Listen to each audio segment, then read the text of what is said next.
Hello बच्चों, let's read this question. The question says explain dual nature of radiation and matter and describe briefly Davisson and Germer experiment for qualitative verification of matter waves. तो इस question के अंदर हमसे क्या कहा जा रहा है कि हमें एक्सप्लेन करना है dual nature of radiation and matter and describe करना है डेविसन जर्मर एक्सपेरिमेंट को कि मैटर वेव के लिए किस प्रकार से क्वालिटेटिव वेरिफिकेशन इसके द्वारा दिया गया था डी ब्रोगली इक्वेशन के लिए. सो यदि मैं बात करूं इसके लिए की कंसेप्ट की, तो की कंसेप्ट मेरे पास क्या हो जाएगा? की कंसेप्ट इस क्वेश्चन के लिए की कंसेप्ट यही होगा कि जो हमारे पास कोई भी मैटर है उससे एसोसिएटेड रेडिएशन भी होती है, यानी कि वेवलेंथ भी एक एसोसिएटेड होती है. कोई भी मूविंग पार्टिकल है तो उससे यानी कि वो वेव फॉर्म के अंदर भी बिहेव कर सकता है. यदि सिंपल वर्ड्स में बोला जाए तो कोई भी मैटर पार्टिकल है तो मैटर है तो उसके अंदर दो क्वांटिटीज हो सकती है साथ में. वो पार्टिकल नेचर भी शो कर सकता है एंड वेव नेचर भी शो कर सकता है. तो यदि मैं इसको लिखना चाहूं तो मेरे पास क्या हो जाएगा? According to this concept, according to this concept, according to this concept matter has matter has both particle particle and wave nature associated with it, associated with it. यानी कि इस कंसेप्ट के अनुसार कोई भी मैटर है तो उसके अंदर पार्टिकल एंड वेव नेचर दोनों एसोसिएटेड होती है. तो ये हमारा dual nature of radiation and matter इसलिए इसको कहा जाता है क्योंकि इसके अंदर wave nature and particle nature both present होंगी, तो ड्यूल नेचर इसको बोला जाएगा. तो ये जो ड्यूल नेचर है इसको सेटिस्फाई करने के लिए या वेरिफिकेशन करने के लिए बहुत सारे एक्सपेरिमेंट किए गए एंड कुछ जो है रूल्स भी दिए गए. एंड जो हमारे पास काफी सारे रूल हैं जो पार्टिकल नेचर को वेरीफाई करते हैं एंड काफी सारे हैं जो वेव नेचर को भी वेरीफाई करते हैं. यदि मैं लिखना चाहूं पार्टिकल नेचर,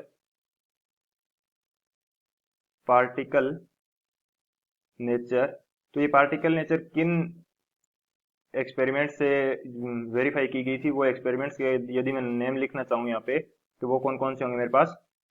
तो ये एक तो हमारे पास हो जाएगा photo electric effect, photo electric effect, Crompton effect. Photo electric effect हो गया एक क्रॉम्पटन इफेक्ट हो गया. नेक्स्ट हमारे पास क्या हो जाएगा? Black body radiation. ये जो है पार्टिकल नेचर को शो करते हैं मैटर की. Black body radiations etcetera. तो ये जो फोटो इलेक्ट्रिक इफेक्ट है, क्रॉम्पटन इफेक्ट है, ब्लैक बॉडी रेडिएशंस है, ये क्या करते हैं? पार्टिकल नेचर को एक्सप्लेन करते हैं. इसी तरह से यदि मैं बात करूं वेव नेचर के लिए, तो वेव नेचर को एक्सप्लेन करने वाले कौन कौन से थे, कौन से इफेक्ट हैं जो वेव नेचर को शो करते हैं? तो इसके अंदर हमारे पास आ जाएगा इंटरफेरेंस आ गया, ये वेव नेचर को एक्सप्लेन करता है. डायफ्रैक्शन आ गया, ये क्या है? वेव नेचर को एक्सप्लेन करता है. एंड इसी तरह से हमारे पास पोलराइजेशन जो है, एंड पोलराइजेशन ये क्या करता है? ये भी हमारे पास वेव नेचर को एक्सप्लेन करता है. तो ये हमारा की कंसेप्ट हो जाएगा एंड फर्स्ट क्वेश्चन का आंसर भी हो जाएगा कि जो dual nature of matter and radiation इसको क्यों बोला जाता है. तो ड्यूल नेचर क्यों बोला जाता है? क्योंकि इसके अंदर particle nature and wave nature दोनों एसोसिएटेड होती हैं. अब यदि बात की जाए डेविसन जर्मर एक्सपेरिमेंट की, तो डेविसन जर्मर एक्सपेरिमेंट के द्वारा जो था डी ब्रोगली इक्वेशन के लिए एक्सपेरिमेंटल प्रूफ दिया गया था डेविसन जर्मन एक्सपेरिमेंट द्वारा. तो यदि मैं बात करूं इसके सेटअप की, तो इसके अंदर कौन कौन से कंपोनेंट्स होते हैं? एक वैक्यूम चैम्बर होता है जिसके अंदर एक हीटिंग फिलामेंट या हीटेड फिलामेंट लगा होता है, जिससे क्या है? इलेक्ट्रॉन जनरेट किए जाते हैं. इस हीटिंग फिलामेंट के द्वारा इलेक्ट्रॉन जनरेट किए जाते हैं. उसके आगे एक एक्सीलरेटिंग एनोड लगा होता है जिसके द्वारा इन इलेक्ट्रॉन्स को एक्सीलरेट किया जाता है. एंड एक निकल क्रिस्टल के ऊपर इनको टारगेट करते हैं.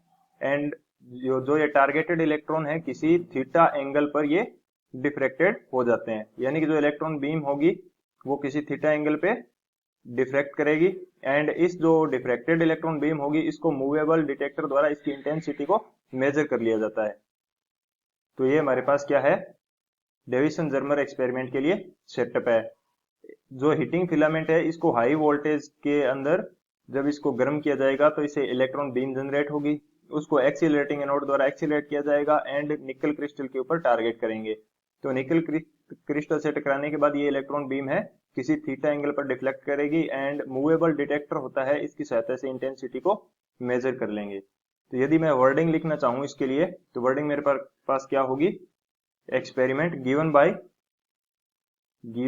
Bye Davisson and Germer. Davisson and Germer जो साइंटिस्ट थे उन्होंने दिया था इसको 1927 में 1927 में दिया गया था।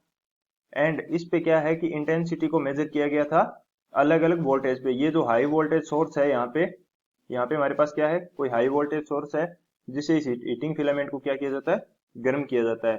तो जब वोल्टेज की वैल्यू हमारे पास क्या थी, वोल्टेज की वैल्यू हमारे पास थी 54 वोल्ट।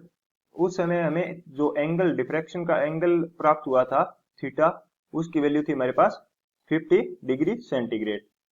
54 वोल्ट पे वोल्टेज जब किसके इक्वल थी, 54 वोल्ट पे, तब हमें थीटा कितना मिला, 50 डिग्री सेंटीग्रेड। एंड जो इंटेंसिटी थी वो क्या थी हमारी, and intensity was maximum. Intensity क्या थी, इंटेंसिटी वाज मैक्सिमम, यानी कि इस एंगल पे 50 डिग्री एंगल एंड 54 वोल्टेज पे जो इंटेंसिटी क्या थी हमें मैक्सिमम प्राप्त हुई। अब ये जो थीटा 50 डिग्री हमें मिला है इसको ब्रेग्स इक्वेशन के अंदर पुट करने के बाद में, ब्रेग्स इक्वेशन हमारे पास क्या थी, ब्रेग्स इक्वेशन इसके अंदर ब्रेग इक्वेशन थी हमारे पास 2d sine theta is equal to n lambda. तो इस इक्वेशन के अंदर पुट करने के बाद में हमें लैम्डा की वैल्यू हमने कैलकुलेट की। तो इस डेविसन जर्मर एक्सपेरिमेंट से लैम्डा की वैल्यू हमारे पास कितनी आई, 0.167 नैनोमीटर। ये हमारे पास वैल्यू कितनी आई, 0.167 नैनोमीटर के इक्वल इलेक्ट्रॉन के लिए हमारे पास लैम्डा आ गया। एंड ये जो लैम्डा की वैल्यू थी ये डी ब्रोगली ने जो कैलकुलेट की थी लैम्डा की वैल्यू, किस फॉर्मूले से, उन्होंने वेवलेंथ कैलकुलेट की थी h/p, इसको डी ब्रोगली इक्वेशन कहते हैं, इससे कैलकुलेट की थी। इससे कैलकुलेटेड वैल्यू कितनी आई थी, ये भी हमारे पास नियरली 0.167 नैनोमीटर के इक्वल आ रही थी। ये क्या थी, नियरली 0.167 नैनोमीटर के इक्वल। तो इस एक्सपेरिमेंट से भी सेम वैल्यू आ रही थी। तो एक्सपेरिमेंटल प्रूफ दिया गया कि जो डी ब्रोगली इक्वेशन है वो करेक्ट है। So this is the final answer. I hope you understood it well. Best of luck. Thank you.